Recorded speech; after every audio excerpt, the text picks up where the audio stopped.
saya mendapat tugas dari dosen pemangku mata kuliah akuntansi manajemen University Alliance AKM Makkah untuk melakukan wawancara terkait isu-isu fenomenal yang terjadi di tahun 2025 ini, dan kami mengangkat kasus program makanan bergizi gratis atau MBG, yang dimana program ini bertujuan untuk meningkatkan gizi, kesehatan, serta meningkatkan fokus belajar siswa, serta menurunkan angka stunting di Indonesia.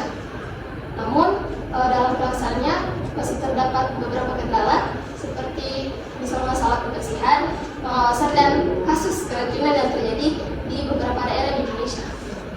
Jadi di sini kami ingin meminta pendapat Ibu terkait kasus MBG yang sedang terjadi saat ini. Oke. Wawancara yang akan dilakukan oleh rekan saya Saudari Sandra. Ya baik, kita langsung saja ke pertanyaan Ibu itu, bagaimana tanggapan Ibu mengenai adanya program MBG ini dari pemerintah? Program makan bergizi gratis kan sebenarnya adalah program yang sangat mulia ya, yang jelas tujuannya sangat jelas untuk memberikan makan kepada anak sekolah, yang mana anak sekolah ini akan menjadi generasi emas di tahun 2045. Nah, harapannya kan ketika mereka sudah sampai di tahun 2045, mereka tumbuh menjadi orang dewasa yang bagus status gizinya. Harapannya bagus, cuman dalam pelaksanaannya masih banyak yang perlu dievaluasi. Ya, itulah kenapa banyak kasus-kasus muncul. Apalagi kalau kita lihat program MBG ini kan program yang ketika presiden terpilih menduduki jabatan, program yang pertama langsung jalan. Artinya kan dalam segi persiapan masih membutuhkan waktu untuk dimatangkan. Kalau menurut Ibu, apakah program MBG ini betul-betul bermanfaat bagi anak sekolah yang mendapatkannya? Kalau dari segi manfaat ya, kalau saya bicara sebagai seorang dosen, mungkin kita baru bisa melihat manfaatnya setelah setahun program ini berjalan atau bahkan lebih. Kalau sekarang ya tentu saja ini membantu dalam pemberian makan kepada siswa-siswa yang memang membutuhkan. Perlu digarisbawahi mungkin ini membutuhkan ya. Nah, kita perlu evaluasi lagi apakah memang pemberiannya sudah tepat. Kalau sasarannya sudah tepat, berarti ini program manfaat. Tapi kalau mau melihat kebermanfaatan program, mungkin kita butuh menunggu 1-2 tahun untuk melihat, bisa dilihat apakah ada perubahan terkait status gizi anaknya. Itu bisa dievaluasi, tentu saja itu membutuhkan waktu untuk kita evaluasi. Kalau untuk sekarang, kalau ya pasti bermanfaat. Cuman untuk kayak menilai indikatornya seberapa bermanfaatnya, apakah sampai bisa meningkatkan status gizi anak, menurunkan angka terjadinya stunting, itu belum ada, belum dilakukan risetnya karena programnya baru berjalan beberapa bulan. Bagaimana penilaian Ibu terhadap kualitas atau kebersihan makanan yang dibagikan? Seperti yang banyak beredar di sosial media. Kualitas dari kebersihan makanannya, sebenarnya kita tidak bisa mensapu rata bahwa program MBG itu menyebabkan keracunan karena sifatnya adalah by kasus hanya di beberapa wilayah. Nah, kebersihan dalam proses pemberian MBG ini merupakan satu hal yang krusial untuk kita perhatikan karena dia akan secara langsung mempengaruhi terhadap penerimaan makanan sehingga bisa menyebabkan kasus keracunan. Kalau saya lihat sekarang sebenarnya sudah banyak upaya-upaya yang dilakukan oleh penyedia dapur ya, pelatihan terkait higienitas itu sebenarnya sudah ada.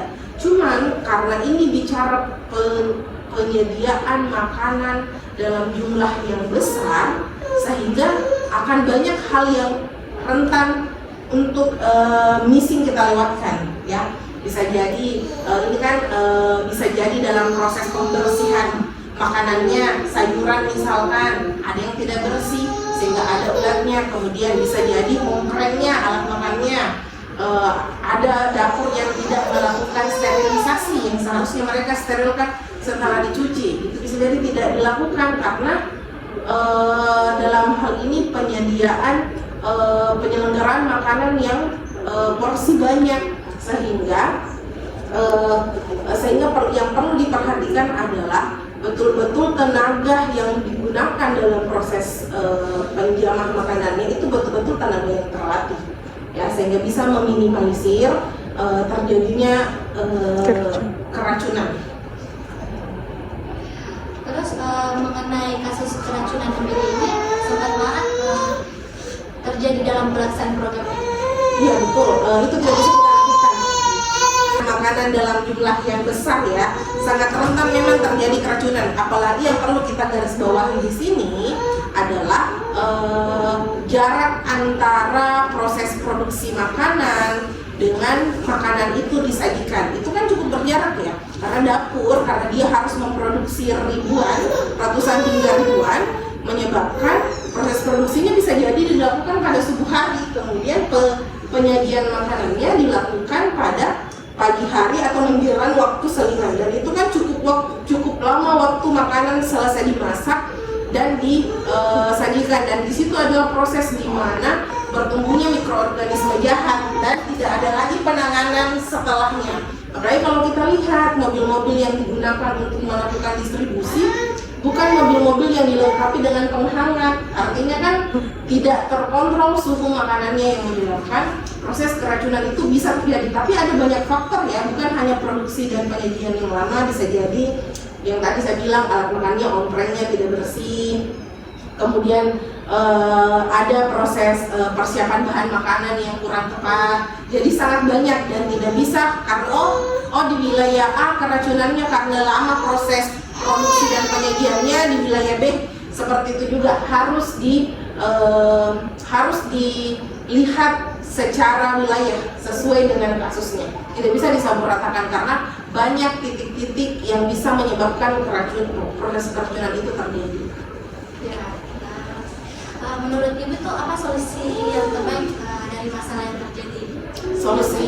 Solusi yang terjadi adalah MBG ini adalah program yang memberikan makan gratis pada banyak orang ya, porsinya banyak, sehingga paling tepatnya menurut saya sebagai seorang dosen di bidang gizi, menurut saya adalah kita perlu mempertimbangkan berapa banyak ahli gizi yang harus ditempatkan untuk dapur. Apakah satu dapur cukup untuk satu ahli gizi cukup untuk satu dapur? Kemudian perlu dipertimbangkan apakah dapur tersebut memadai untuk memproduksi ratusan hingga ribuan porsi. Kemudian perlu dipertimbangkan, maksud saya ketika terlalu banyak produksi, artinya jarak antara produksi dan penyajian akan lebih panjang, rantainya lebih panjang, sehingga kalau misalkan terlalu panjang bisa menyebabkan pertumbuhan mikroorganisme. Kemudian para penjamah makanan dalam program MBG seharusnya adalah orang-orang yang sudah terlatih. Saya yakin sih beberapa dapur ada seperti itu. Cuman kan karena saking banyaknya dapur, ya sangat memungkinkan orang-orang yang tidak terlatih pun bisa dimasukkan. Sehingga betul-betul harus ada koordinator wilayah yang mengontrol setiap dapur-dapur yang ada di setiap wilayah. Kalau kita lihat di Madiun saja kan sangat banyak dapur. Ya, mungkin dilihat dari anggaran untuk MBG ini mungkin lumayan besar ya teman-teman. Apakah baiknya program ini akan dilanjutkan atau diganti dengan program yang lain?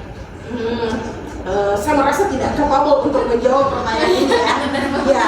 Saya merasa tidak capable terkait apakah program ini dilanjutkan atau tidak. Itu kan wilayahnya pemerintah. Kalau ini kan menggunakan anggaran pendidikan ya, program MBG ini menggunakan anggaran pendidikan di mana angkanya sudah mencapai hampir 200 angka triliun ya, sudah sampai triliun ya kalau saya tidak salah. Apakah akan dilanjutkan atau tidak? Sekalipun akan dilanjutkan, ada banyak hal yang perlu dievaluasi. Sekalipun akan dilanjutkan, kalaupun dihentikan, saya pikir banyak program-program pemerintah yang serupa dengan program pemberian makan di Puskesmas, Posyandu, BKKBN. Ada banyak program-program pemerintah yang berupa pemberian makan. Jadi kalaupun dilanjutkan, perlu evaluasi besar-besaran terkait program ini.